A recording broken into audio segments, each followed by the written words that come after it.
मौत का फरिश्ता आएगा और जब मौत का फरिश्ता आके हमें मौत का पैगाम सुनाएगा ना, तो उस वक्त ये मौलवी याद आ रहे होंगे, मस्जिद के इमाम याद आ रहे होंगे, काश इनसे कुछ सीख लिया होता, काश हम कुछ बन गए होते, काश हमने अपने अमल अच्छे कर लिए होते। ये लोगों कान खोल के सुनो, अभी तुम्हारे पास वक्त है, मौत का गड्ढा तुम्हारा इंतजार कर रहा है। रोज कब्र पुकार पुकार के कहती है, ए मेरे अंदर आने वाले मेहमान, तू कैसी गफलत में जिंदगी गुजार रहा है, तू अल्लाह की इबादत से दूर है, मस्जिदों से दूर है। ए मेरे अंदर आने वाले इंसान, तुझे हो क्या गया है? तू दुनिया के चार पैसों पे झूठ बोलता फिरता है, लोगों के माल मारता फिरता है, तूने लोगों की जमीनें हथिया ली है, तूने लोगों के चखरोट को तंग कर दिया है, तू लोगों की मेंढक काटता फिरता है। अरे कितना बेवकूफ है रे तू। मेरे अंदर आने वाले कान खोल के सुन ले, तू लोगों की बेईमानियां कर रहा है, लोगों पे डाके डाल रहा है, चखरोट तंग कर दिए हैं, कब्रिस्तान की जमीनें काट ली है, लोगों के मेंढक काट ली है, लोगों से झूठ बोल के माल ऐंठते फिरने वाले, कान खोल कर सुन ले, मैं तेरा बड़ा तंग घर हूँ, बड़ा तारीख घर हूँ, बड़ा छोटा सा घर हूँ, रोशनी का इंतजाम नहीं है, यहाँ पर कोई बल्ब का इंतजाम नहीं है।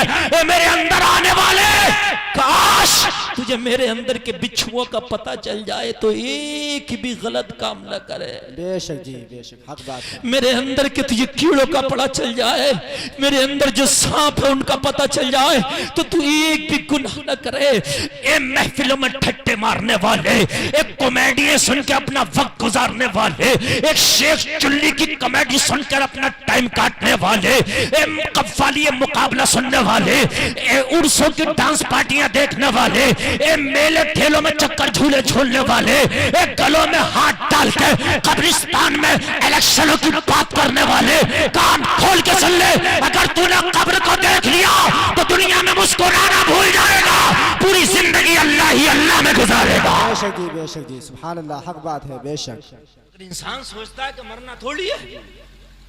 ये लोगों, हजरत आदम 1000 साल दुनिया में रहे, उनके बेटे 900 बरस दुनिया में रहे, हजरत नूह 950 बरस दुनिया में रहे, कोई नबी 300 बरस दुनिया में रहा, कोई 250 बरस दुनिया में रहा, सबसे कम जाहिरी तौर पर मेरे नबी दुनिया में रहे 63 साल। मगर खुदा की कसम, नबियों की जिंदगियां तो उठा के देखो। एक बात बताओ मुझे लोगों, क्या मेरे नबी से भी कोई नेक हो सकता? नहीं। ये मोबाइलों वाले, ये बहुत बड़ा कैमरा चल रहा और ये नेट पे डालेंगे, उस पे देख लियो। बेटे तुम नौजवान हो, बंद कर दो इन मोबाइलों को, मेमोरी में, दिमाग की मेमोरी मेरी तकरीर को फांस लो। खुदा की कसम, दोबारा शायद पता नहीं कब मेरा आना हो, नहीं आना हो, कान खोल कर सुन लो, फांस लो। हो सकता अमल कर ले, जिंदगी तबाह बर्बाद हो गई है। जो पूरी दुनिया जो आज हमें परेशान कर रही है, टॉर्चर कर रही है, मॉब लिंचिंग में मारा जा रहा, मालूम है तबरेज अंसारी को जिन्होंने मारा था उनको छोड़ दिया गया और यह कहकर छोड़ा गया कि तबरेज अंसारी की मौत इनके मारने की वजह से नहीं, हार्ट अटैक की वजह से हुई थी। तुम्हें मारा भी जाता है और कोई मुजरिम को सजा भी नहीं मिलती है। कहां हो तुम? मेरे नबी से नेक कोई हो सकता पूरी दुनिया में? बताइए आप। नहीं हो सकता। जरा जोर से बोलिए। नहीं हो सकता। नहीं हो सकता ना? मेरे नबी से बढ़कर तो कोई नबियों में भी नहीं हो सकता। जी बेशक, हक बात। तेरी और मेरी तो औकात क्या जी। मेरे नबी से बढ़कर तो खुदा की खुदाई में कोई नहीं है। बेशक जी। अल्लाह ने नबी से बढ़कर तो किसी फरिश्ते को भी नहीं बनाया। बेशक। फरिश्ते भी उनके दर के गुलाम है। बादे खुदा अगर कोई है तो मेरे नबी की जात है। बेशक जी, हक है। बात आ रही है कि नहीं आ रही है? अरे आ रही है कि नहीं आ रही है? अब सुन मेरे नबी का अमल। 63 साल की जिंदगी है मेरे नबी की, हक की बात सुन ले।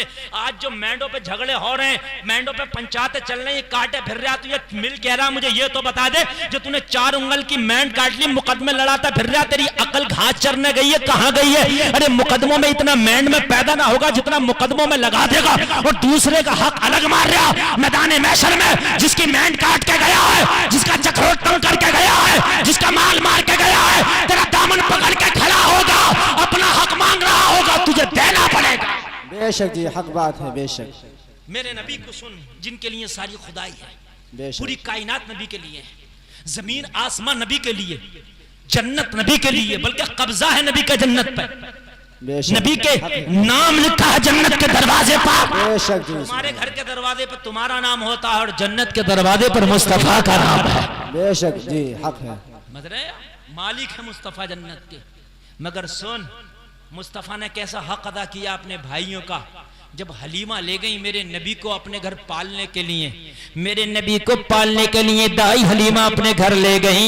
और ले जाने के बाद में एक बेटा दाई हलीमा का और था जिनका नाम अब्दुल्ला है। ये लोगों को और करो, दाई हलीमा गरीब थी, इसलिए हजरत अब्दुल्ला के बेटे को लेके आई थी कि मैं पाल कर परवरिश करके बड़ा करके दे दूंगी, तो इसके बदले में मुझे कुछ मिलेगा ताकि मेरे घर का खर्चा चलेगा। ये लोगों अरब में एक रिवाज था कि गरीब औरतें ये लोगों अमीरे के बच्चों को पालती थी, दूध पिलाती थी, परवरिश करती थी, और परवरिश करके उनको जब वापस दिया करती थी तो अमीर उन्हें कुछ तोहफे तोहफे और उनका बदला और उजरत दिया करते थे। ऐसे ही दाई हलीमा मेरे नबी को ले आई। पहले से दाई हलीमा का एक बच्चा था अब्दुल्ला, दूध पीता था, और दूसरे मेरे नबी को ले आई। जरा कान खोल के सुनो, दाई हलीमा जब मेरे नबी को लेके आई, अपनी छाती का एक पिस्तान मेरे नबी के मुंह में दे दिया और देने के बाद दूध पिलाने लगी। मेरे नबी दाई हलीमा के एक पिस्तान से दूध पी रहे हैं, पीते पीते एक पिस्तान का दूध जब खत्म हो गया तो दाई हलीमा ने मेरे नबी को दूसरी करवट से कर लिया। जैसे आपके घर की औरतें भी बच्चों को दूध पिलाती हैं तो कभी चेहरा इधर करती है, दाहिने तरफ का दूध पिलाती है, फिर बच्चों को पलट कर बाईं जानिब करती है, बाएं पिस्तान का दूध पिलाती है। जब दाई हलीमा ने दूसरे पिस्तान की तरफ मेरे नबी को किया तो मेरे नबी ने दाई हलीमा का दूध मुंह में ना लिया। वो लोगों गौर करो, एक ही पिस्तान का दूध पी के मेरे नबी ने इक्तिफा किया, दूसरे पिस्तान का दूध मुंह में ना लिया। क्यों? मेरे नबी को पता था हलीमा का एक बच्चा और भी है, वो भी दूध पीता है। एक पिस्तान पे मेरा हक है, एक पे मेरे भाई का हक है। गौर कीजिए, एक पे मेरा हक है, एक पे मेरे भाई का हक है।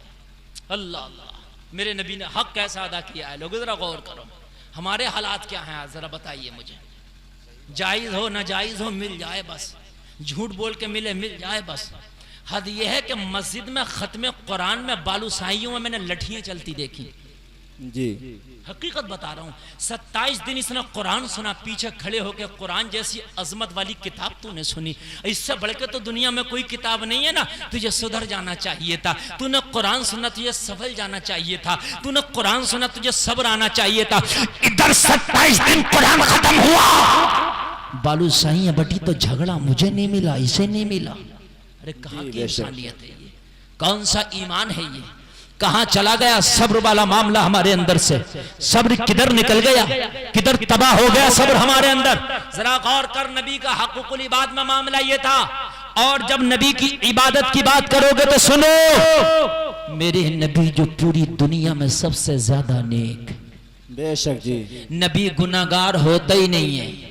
और मेरे नबी का नामा अमाल ऐसा है कि एक पल्ले में नबी का एक सजदा रख दो और पूरी दुनिया वालों के सजदे एक पल्ले में रख दो तो खुदा की कसम नबी का एक सजदा दुनिया वाले के पल्लों से बढ़ जाएगा। बेशक जी, बेशक। समझ रहे हैं कि नहीं समझ रहे हैं आप? अल्लाह की कसम, नबी का एक सजदा एक पल्ले में, पूरी दुनिया वालों के सजदे एक पल्ले में रख दो तो पूरी दुनिया वालों के सजदे से नबी का सजदा बढ़ेगा या नहीं बढ़ेगा? आप खुद बताइए, आप बढ़ जाएगा कि नहीं बढ़ जाएगा? बढ़ जाएगा कि नहीं बढ़ जाएगा? मेरे नबी का हाल ये है कि पूरी रात सर्दियों वाली खड़े होकर रब की इबादत करते हैं, ऐसी इबादत करते हैं कि मेरे नबी के पैरों पर वरम आ जाता। जब ज्यादा आप लगातार खड़े रहोगे पैरों पे वरम आएगा कि नहीं आएगा? मेरे नबी के पैर सूज जाते हैं, मुतबर्रब हो जाते हैं, नबी के पैर मोटे हो जाते हैं, नबी के पैरों पे वरम आ जाता है। ये लोगों, अल्लाह को अपने नबी पे बड़ा तरस आता है। रब अपने नबी के लिए 29वां पारा है कुरान में फरमाता, या अय्युहल मुज़्ज़म्मिल क़ुबिल लैला इल्ला क़लीला। ये मेरे महबूब तू पूरी रात खड़ा होता है, तेरे पैरों पे वरम आ जाता है, मुझे तकलीफ होती है। ये मेरे महबूब रात का कुछ हिस्सा जाग के मेरी इबादत कर लिया कर और रात के कुछ हिस्से में आराम भी कर लिया कर। बेशक जी, बेशक। मेरे महबूब की इबादत का ये आलम है। और हमारा हाल ये है कि नामा आमाल में नेकी अगर लालटेन लेके ढूंढोगे तो ना मिलेगी जी, चराग लेके ढूंढोगे तो ना मिलेगी। उसके बावजूद हमारा हाल ये है कि पूरी रात सो रहे हैं, दिन में भी इबादत से कोई मतलब नहीं है, रातों को भी इबादत से कोई मतलब नहीं है, बस खाली की खुराफातों से मतलब बहुत है। बग्गी बाग चल रहा होगा तो घंटों घंटों बैठेंगे, ताश का पत्ता चल रहा होगा घंटों घंटों बैठेंगे, सीडी चल रही हो घंटों घंटों बैठ जाएंगे, पूरा पूरा शो देख लेंगे। अगर टाइम नहीं है तो 10 मिनट मस्जिद में नमाज पढ़ने का टाइम नहीं है। ये लोगों, हमें हो क्या गया है, हमारी उम्र हो चली है 70 साल की, कब्र में पैर लटके हैं, मगर फिर भी हेयर कटिंग की दुकान पर जाकर दाढ़ी को अंदर से बिल्कुल खुरजवा के आ रहे हैं। अभी सोच रहा कि कई सौ साल और जीना है। ए मुसलमान, तुझे हो क्या गया, कितने घाटे के तूने सौदे कर लिए हैं, मुझे ये तो बता दे तू करना क्या चाहता, तेरी आखिरी मंजिल, तेरा आखिरी टारगेट क्या है। अरे तू चला तो चला कहां गया, तेरे रब ने तो हुक्म दिया था कि तुम नमाज़ें पढ़ो, सजदे जब करोगे तो सजदों में मुझसे मुलाकात होगी। रब फरमाता सजदों में मुझसे मुलाकात होगी, तू सजदे में होगा, मेरी बात तुझसे हो रही होगी। बेशक जी, बेशक, सुभान अल्लाह।